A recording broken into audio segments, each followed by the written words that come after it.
Hey everybody. Welcome back to the Time Machine Diaries. This is the podcast where we don't just talk about history. We take it into a dark alley, poke it a few times, see if anything comes out. Welcome back to the Spartan Saga. This is it. Part 3.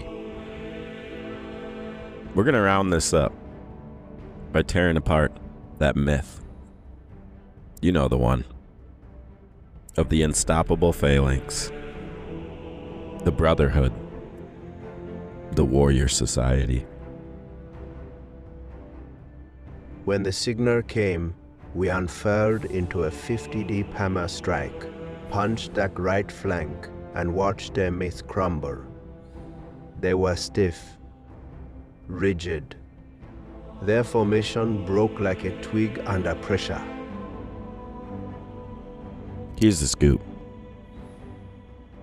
All the memes lionize the Phalanx like it's a divine shield wall, but it was more like a death trap. The entire formation depended on unity. Break one link, and the whole chain snaps. I paid taxes with what little grain I had. My son got conscripted into the wars, but we still bore the load of farming on our land.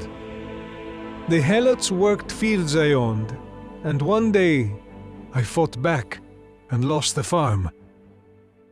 Thermopylae? That was strategic DLC. Surrendered at Bacteria? That exposed them.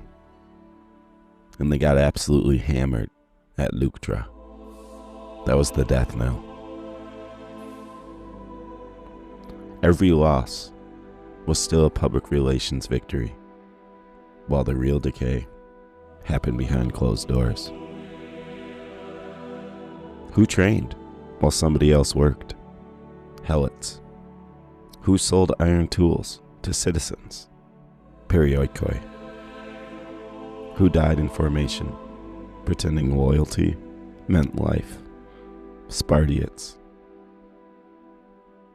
It's a strict caste pyramid.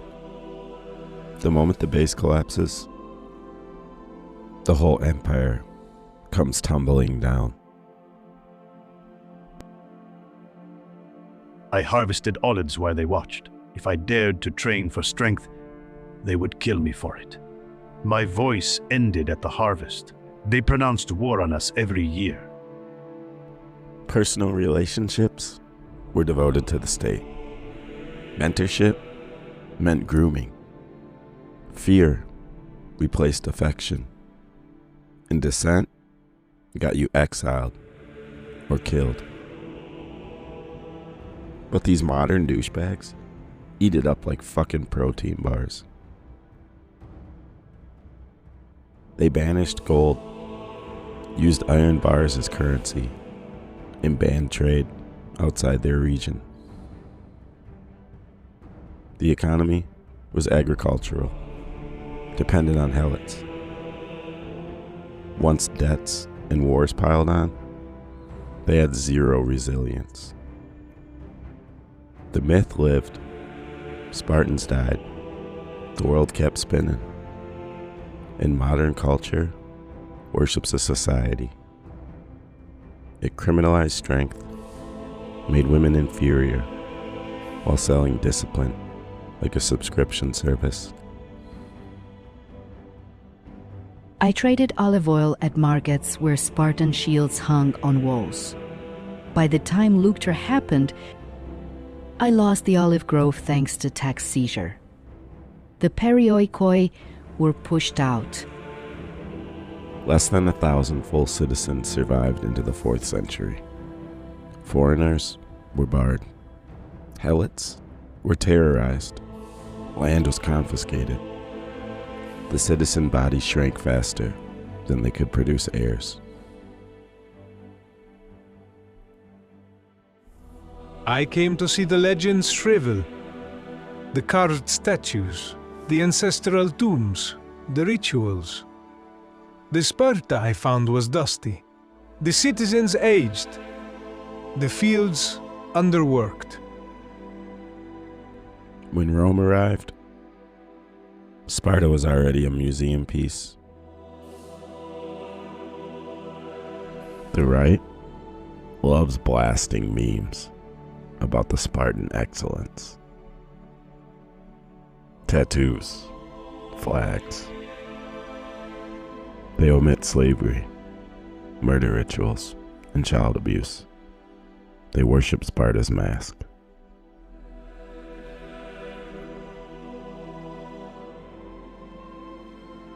They ran to Ithon with others. He held for 10 years, starved us, they killed us. But for once, we tasted freedom. 10 years. That's how long freedom lasted. Real resilience builds community, promotes adaptability, and empowers individuals, not suppresses them. Sparta sold uniform death, not strength. All right, this is it. The downward slope. We ripped the covers off of the child trauma, slavery, brutality, and bogus myths. We've seen how the Phalanx shattered, how the pyramidal caste system buckled, and how the Helots and Perioikoi were the real weight behind Sparta. Let's look at what really remains. I stand by the old agora in Sparta. Olive trees reclaim what once was sacred ground. I scribble verses to a crowd of half-deaf tourists from Rome. They march on ghosts. That's the only truth left. Sparta didn't go out in flames. It faded. The population withered to a few hundred. Citizens sold off their lands to avoid debt. Perioikoi retrenched or fled. Helots revolted, but were silenced again and again. The state survived, barely, as a hollow shell. Rome came, carved up the bones, and used Sparta as propaganda for discipline and nostalgia. I sip watered-down wine in the Spartan marketplace. I drink in the silence. There's no heat of resistance, only the echo of discipline. Sparta's real legacy? City-states, fetishizing hierarchy. Movements, hijacking symbols for authoritarian ends. Fighters praising strength while ignoring empathy. Society still worships its facade without ever grappling with its bones. That's how a myth can become a weapon. Between the 18th and 19th century, there was Enlightenment discourse. Clean, disciplined, ideal citizenship, omitting slavery. Fascist regimes, valuing obedience, purity, uniformity, embracing the militaristic excess. Picture this. It's July, 371 BCE. A hot summer day in Boeotia, central Greece. The Spartans, those grim-faced war machines, the ones you grew up believing were invincible, are lined up, shield to shield, on a field near a little town called Leuctra.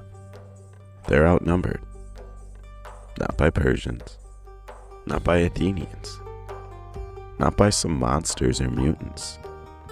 They're facing Thebes. Yeah, that nerdy neighbor who spent centuries getting shoved into lockers by both Athens and Sparta. But this time, Thebes showed up with a cheat code, and that cheat code had a name: the General Epaminondas. After Sparta beat Athens in the Peloponnesian War, they strutted around Greece like they were gods. They tore down Athenian democracy, installed puppet regimes, and tried to flex naval power. But they forgot something. You can't keep kicking people forever without them learning to kick back. Thebes, Athens, Corinth, even former allies, they all started hating Sparta. And guess what? Sparta's greatest strength, its military caste system, was also its biggest weakness. They had maybe 1,000 full Spartan citizens left who could actually fight. The rest of the Peloponnesian League were either exhausted or pissed off. So in 371, when Sparta marched north to squash Thebes for being too proud, they expected the usual, a quick beatdown. What they got instead was a revolution. I trained until my knuckles bled on stone. I killed my first Helot before I kissed a woman. We fought to honor the ancestors, to live forever in song. But at Leuctra, they didn't sing about us. They screamed, they ran, they died. Thebes shows up with maybe 7,000 men. Most just farmers, and a couple hoplites.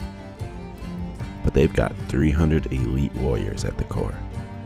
Lovers, actually. Paired up in bonded couples. This was the sacred band of Thebes, trained by General Gorgidas, perfected by Epaminondas. Why lovers? Because they wouldn't run. You don't abandon the person you share your bed and soul with. These dudes weren't just fighting for a flag or a belief. They were fighting for each other. But the real magic wasn't just courage. It was tactics. Epaminondas didn't play by the rules. Epaminondas looked at Sparta's lineup, always strongest on the right, and said, cool, I'll just crush that side first. So instead of spreading his troops out evenly, he stacked the left side with a massive amount of troops, 50 rows deep, led by the sacred band. While the Spartans waited for the usual dance of hoplite warfare, Thebes punched them in the face, straight through their strongest side. That wall of Theban muscle plowed into Sparta's elite. The Spartiates killed them in the first few minutes. Some Spartans didn't even get to fight. They just stood there, stuck in formation, waiting for orders that never came. Their king, Cleombrotus, got skewered early, and the whole army buckled. They weren't just losing a battle, they were watching the myth die. The myth of invincibility, the aura of Leonidas, the ghost of Thermopylae, gone. He stood beside me, his shoulder against mine. I could smell the leather of his armor, the dust on his neck. We trained for this. We bled for this. And when we broke their line, when we saw the Spartans fall, he turned to me, grinning like a boy, and said, "We just killed gods." You don't want Sparta. You want a PR version of Sparta. You don't want child conscription. You don't want institutional rape disguised as mentorship. You don't want agricultural slavery. You don't want ritual murder to enforce fear. What you want is discipline with empathy. You want grit without degradation. You want community without coercion. So burn the memes, drop the cosplay, raise the bar for what strength means and what it stands for. Thanks for joining me. Keep asking questions and never glorify systems built on oppression. We'll meet again on another time machine, down another dark alley of history. Until then, train hard, think harder, and stay alive.